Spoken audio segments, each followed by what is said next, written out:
৯টি কৃষি গুচ্ছ ভর্তি পরীক্ষা ২০২৫-২৬ শিক্ষাবর্ষে ভর্তি পরীক্ষায় অংশগ্রহণের পরে চূড়ান্ত ফলাফল প্রকাশিত করা হয়েছে। তবে ৯টি কৃষি গুচ্ছ ভর্তি পরীক্ষা ২০২৫-২৬ শিক্ষাবর্ষের ক্লাস শুরু হওয়ার আগ পর্যন্ত যত ভর্তি কার্যক্রম, অটো মাইগ্রেশন, মাইগ্রেশনের তালিকা এবং সাবজেক্ট চয়েস এবং বিশ্ববিদ্যালয় তালিকা, কয়টি মেধা তালিকা প্রকাশ করা হবে সেই সংক্রান্ত বিস্তারিত তথ্য থাকছে আজকের প্রতিবেদনে। শিক্ষার্থী বন্ধুরা, তোমাদের রেজাল্টে ফলাফল প্রকাশিত হওয়ার উত্তরপত্র মূল্যায়ন করা হয়েছিল ৪ তারিখ থেকে ৫ তারিখের মধ্যে জানুয়ারি মাসে, এবং তোমাদের ফলাফল প্রকাশ করা হয়েছে বা তৈরিকরণ করা হয়েছে ৬ তারিখ, এবং চূড়ান্ত ফলাফল প্রকাশ করা হয়েছে ৭ তারিখে।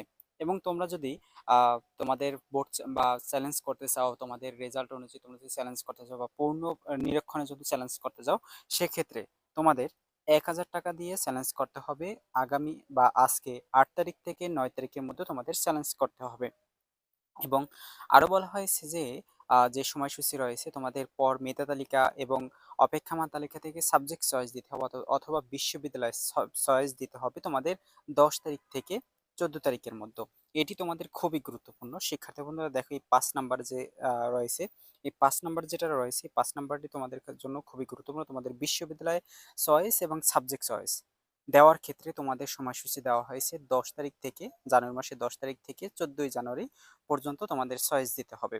এবং ৬ নম্বরে মেধা তালিকা প্রার্থীদের প্রাপ্ত বিষয় বা তোমাদের বিশ্ববিদ্যালয়, কে কোন বিশ্ববিদ্যালয় পেয়েছো বা সাবজেক্ট পেয়েছো সেটি প্রকাশ করা হবে আগামী ১৯শে জানুয়ারি ২০২৬।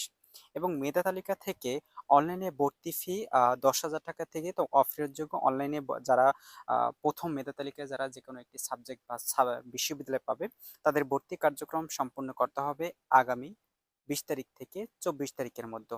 যারা প্রাথমিকভাবে যে কোনো একটি বিশ্ববিদ্যালয় বা সাবজেক্ট পাবে, তাদেরকে ভর্তি কার্যক্রম সম্পূর্ণ করতে হবে ২০ তারিখ থেকে ২৪শে জানুয়ারির মধ্যে।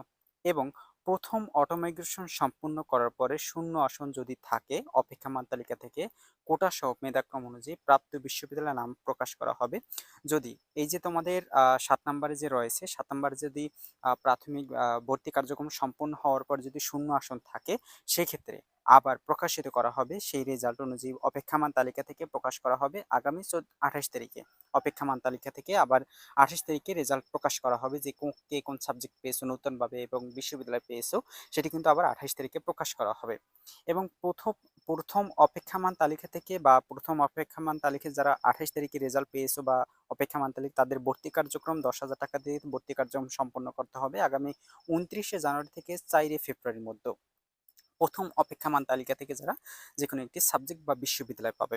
এবং দ্বিতীয় অটো মাইগ্রেশন সম্পন্ন হওয়ার পরে যদি শূন্য আসন থাকে, সেক্ষেত্রে তোমাদের ফলাফল প্রকাশ করা হবে ১০ই ফেব্রুয়ারি।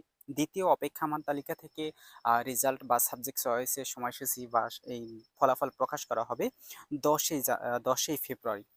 এবং দ্বিতীয় অপেক্ষামান তালিকা থেকে যে সকল শিক্ষার্থী সাবজেক্ট পাবে, তাদের ভর্তি কার্যক্রম সম্পন্ন করতে হবে আগামী ২১শে ফেব্রুয়ারি থেকে ১৫ই ফেব্রুয়ারির মধ্যে।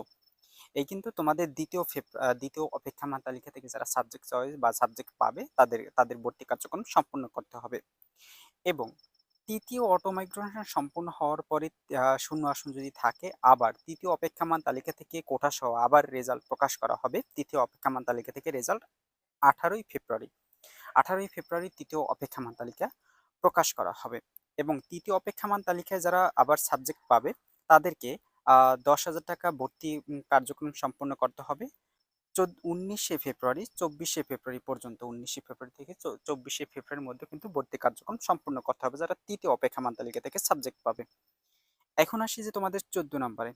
১৪ নম্বরে বলা হয়েছে যে তারা যারা প্রথম অপেক্ষামান, প্রাথমিকভাবে যারা সাবজেক্ট পেয়েছে, প্রথম অপেক্ষামান, দ্বিতীয় অপেক্ষামান, তৃতীয় অপেক্ষামানে যারা সাবজেক্ট পেয়েছে বা বিশ্ববিদ্যালয় পেয়েছে, তাদের চূড়ান্ত বিশ্ববিদ্যালয় অনুযায়ী তোমাদের বিশ্ববিদ্যালয় অনুযায়ী ভর্তি কার্যক্রম সম্পূর্ণ করতে হবে। দেখো, এখানে বলা হয়েছে যে ভর্তি প্রাথমিক ধাপ সম্পন্ন করার পর প্রার্থীকে অটো মাইগ্রেশন পর প্রাপ্ত নিজ নিজ বিশ্ববিদ্যালয়ে উপস্থিত হয়ে বিশ্ববিদ্যালয় প্রযোজ্য ভর্তি ফি এর সাথে পূর্বে জমাকৃত ১০,০০০ টাকা অফেরতযোগ্য সমন্বয় করে মূল ট্রান্সক্রিপ্ট, প্রশংসাপত্র, কোটা ডকুমেন্টস জমা দিয়ে ভর্তি কার্যক্রম সম্পূর্ণ করতে বলা হয়েছে।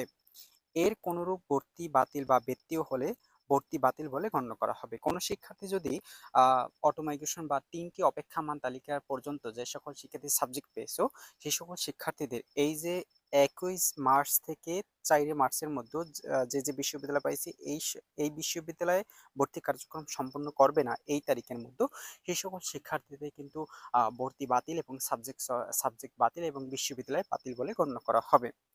এবং তোমাদের ১৫ নম্বরে বলা হয়েছে ১৪ নম্বর অনুযায়ী ভর্তি কার্যক্রম চূড়ান্ত করার পর যদি শূন্য আসন থাকে, অটো মাইগ্রেশন সম্পূর্ণ করার পর অপেক্ষমান তালিকা থেকে বিশ্ববিদ্যালয় ভিত্তিক ফলাফল প্রকাশ করা হবে। প্রকাশিত ফলাফলের ভিত্তিতে গাজীপুর কৃষি বিশ্ববিদ্যালয় স্থাপিত বিভিন্ন বিশ্ববিদ্যালয় বুথে ছাত্র ও ছাত্রীকে সরাসরি উপস্থিত হয়ে মূল ট্রান্সক্রিপ্ট, প্রশংসাপত্র ও কোটা ডকুমেন্টস জমা দিয়ে ভর্তি কার্যক্রম সম্পন্ন করতে বলা হয়েছে।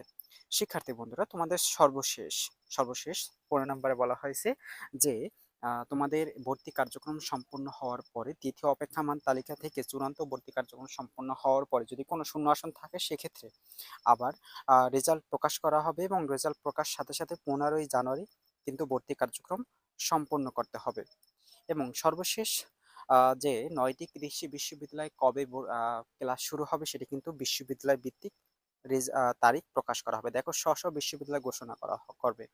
তো শিক্ষার্থী বন্ধুরা, তোমাদের যে এখানে তৃতীয় অপেক্ষামান এবং চতুর্থ অপেক্ষামান তালিকা পর্যন্ত কিন্তু তোমাদের মেরিট পজিশন প্রকাশ করা হবে, কিন্তু তোমাদের এই পর্যন্ত কিন্তু অনেক টাইম তোমাদের অপেক্ষা করতে হবে।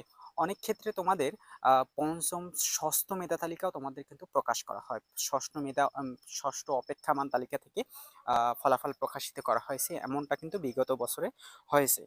শিক্ষার্থী বন্ধুরা, তোমাদের কিন্তু অনেক সময় ওয়েট করতে হবে, কারণ কৃষি বিশ্ববিদ্যালয়ে তোমাদের কিন্তু অনেক শিক্ষার্থীরাই কিন্তু কৃষি বিশ্ববিদ্যালয়ের সাবজেক্ট ভালো পেয়েও কিন্তু পরবর্তীতে অন্য ডুয়েট আর ডাবি এই সকল বিশ্ববিদ্যালয়ে ভালো একটি সাবজেক্ট পাওয়ার ক্ষেত্রে কৃষি বিশ্ববিদ্যালয় থেকেও ভর্তি বাতিল করা হয়। সেক্ষেত্রে কিন্তু শূন্য আসন থাকে, শূন্য আসনের সাপেক্ষে কিন্তু অপেক্ষমান তালিকা থেকে কিন্তু সাবজেক্ট অথবা বিশ্ববিদ্যালয় প্রোভাইড করা হয়। সেক্ষেত্রে অবশ্যই তোমাদের কিন্তু অপেক্ষা করতে হবে। অপেক্ষা করলে অবশ্যই তোমরা একটি সাবজেক্ট বা তোমরা অবশ্যই একটি বিশ্ববিদ্যালয় অবশ্যই পাবে।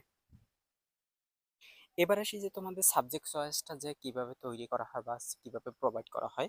সাবজেক্ট চয়েস বা সাবজেক্ট প্রোভাইড করা হয় তোমাদের মেধা স্কোর এবং তোমাদের যে মেরিট পজিশন এটা অনুযায়ী কিন্তু তোমাদের সাবজেক্ট প্রোভাইড করা হয়। আর অবশ্যই তোমাদের যে কিন্তু এখানে কিন্তু এই যে দেখিয়েছিলাম যে তোমাদের সাবজেক্ট চয়েস, এই যে দেখো এখানে এই যে পরীক্ষার ফলাফল প্রকাশের ভিত্তিতে আগামী 10ই জানুয়ারি থেকে 14ই জানুয়ারির মধ্যে সাবজেক্ট চয়েস এবং বিশ্ববিদ্যালয় চয়েস দিতে হবে। এই চয়েসটা যে সকল শিক্ষার্থী দিবে না, সেই সকল শিক্ষার্থীদের সাবজেক্ট অথবা বিশ্ববিদ্যালয় দেওয়া হবে না। সেই শিক্ষার্থী যদি 10ম মেরিট পজিশন থাকে অথবা 100 মেরিট পজিশন থাকে অথবা 1000 মেরিট পজিশন থাকে, সেক্ষেত্রে কিন্তু তাকে কিন্তু বিশ্ববিদ্যালয় এবং সাবজেক্ট প্রোভাইড করা হবে না। অবশ্যই তোমাদের সাবজেক্ট চয়েস বা সাবজেক্ট চয়েসের একটা সময়সূচি অনুযায়ী এই যে তোমাদের 10ই জানুয়ারি থেকে 14ই জানুয়ারির মধ্যে তোমাদের সাবজেক্ট চয়েস এবং বিশ্ববিদ্যালয়ের চয়েসটা অবশ্যই দিতে হবে। এটা তোমাদের যেরকম তোমরা এডমিট কার্ড ডাউনলোড করেছো বা তোমরা লগ ইন করে যে তোমাদের প্রসেসটা তোমাদের সম্পূর্ণ করেছো, সেভাবে কিন্তু তোমরা এখানে সবকিছু তোমরা কিন্তু সম্পূর্ণ করতে হবে তোমাদের ওয়েবসাইট থেকে। সকল কার্যক্রম তোমরা কিন্তু সম্পূর্ণ করতে হবে।